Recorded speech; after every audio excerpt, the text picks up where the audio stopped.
फर्ज करो कि तुमने कभी एक पंखा देखा हो जो बिजली से चलता है। अच्छा, जाहिर है देखा होगा। वीडियो में आगे बढ़ने से पहले वीडियो को लाइक करें, चैनल सब्सक्राइब करें और दोस्तों के साथ ये वीडियो जरूर शेयर करें। वो जो घूमता है, ठंडी हवा देता है, तो बस वही एक एग्जाम्पल है डीसी मोटर का काम कैसे होता है। डीसी मोटर एक ऐसा इलेक्ट्रोमैकेनिकल डिवाइस है जो इलेक्ट्रिकल एनर्जी को मैकेनिकल एनर्जी में तब्दील करता है।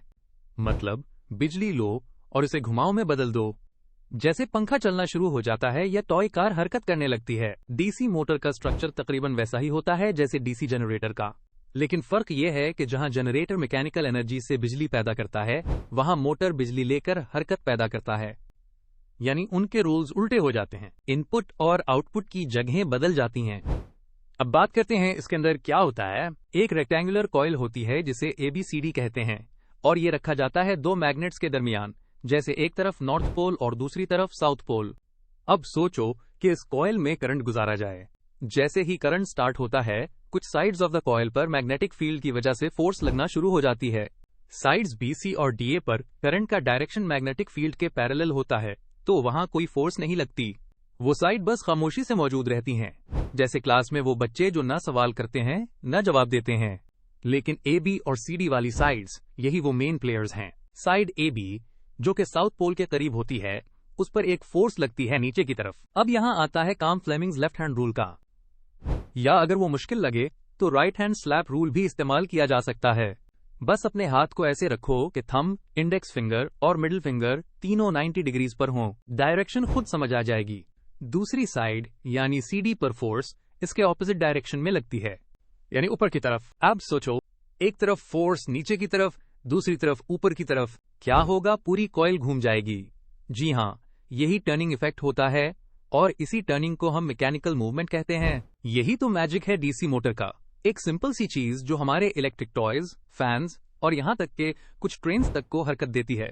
अगली बार जब कोई छोटी टॉय कार चले या पंखा गोल गोल घूमे, तो सोचो कि इसके पीछे फिजिक्स कितनी जबरदस्त तरीके से काम कर रही है। इल्म जितना दिलचस्प बनाओगे, इतना याद रखना आसान हो जाएगा। फर्ज करें आपके सामने एक पंखा रखा है और आपने उसे ऑन किया। पंखे के ब्लेड्स घूमना शुरू हो गए। अब सवाल ये पैदा होता है कि आखिर ये ब्लेड्स घूमते कैसे हैं। यही कॉन्सेप्ट हमें डीसी मोटर में मिलता है। DC यानी डायरेक्ट करंट मोटर वो डिवाइस है जो इलेक्ट्रिक एनर्जी को मैकेनिकल एनर्जी में तब्दील करता है। अब इमेजिन करें एक रेक्टेंगुलर कॉइल जो कि दो मैग्नेट्स के दरमियान रखी गई है। जैसे ही इस कॉइल में करंट फ्लो करता है, उसके दोनों साइड्स पर मैग्नेटिक फोर्सेस लगती हैं। लेकिन मजे की बात यह है कि ये दो फोर्सेस ऑपोजिट डायरेक्शन में काम करती हैं। जैसे एक साइड पर फोर्स नीचे की तरफ हो तो दूसरी साइड पर ऊपर की तरफ। ये दो ऑपोजिट फोर्सेस मिलकर एक कपल बनाते हैं, और कपल क्या करता है? बिल्कुल टर्निंग इफेक्ट पैदा करता है। ये टर्निंग इफेक्ट ही तो कॉज बनता है कि कॉइल रोटेट करे। अब ये रोटेशन सिर्फ कुछ घुमाव टाइप चीज नहीं होती, ये पूरी की पूरी मोशन एनर्जी क्रिएट करती है, जिसे हम मैकेनिकल एनर्जी कहते हैं।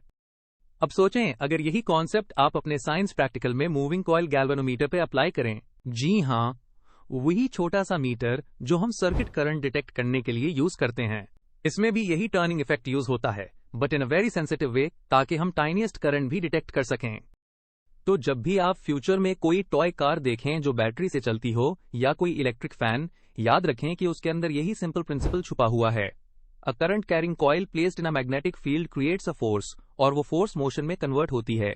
ऐसे छोटे कॉन्सेप्ट्स ही तो दुनिया को चेंज करते हैं, बस हमें उन्हें समझने का अंदाज चाहिए। क्वेश्चन 1, डीसी मोटर क्या काम करता है? इसका जवाब है converts electricity to motion. Question 2, कौन सी sides of the coil magnetic field में कोई फोर्स महसूस नहीं करती? इसका जवाब है B, C and DA। Question 3, कौन सा रूल करंट कैरिंग कंडक्टर पर फोर्स की डायरेक्शन मालूम करने में मदद देता है? इसका जवाब है फ्लेमिंग्स लेफ्ट हैंड रूल।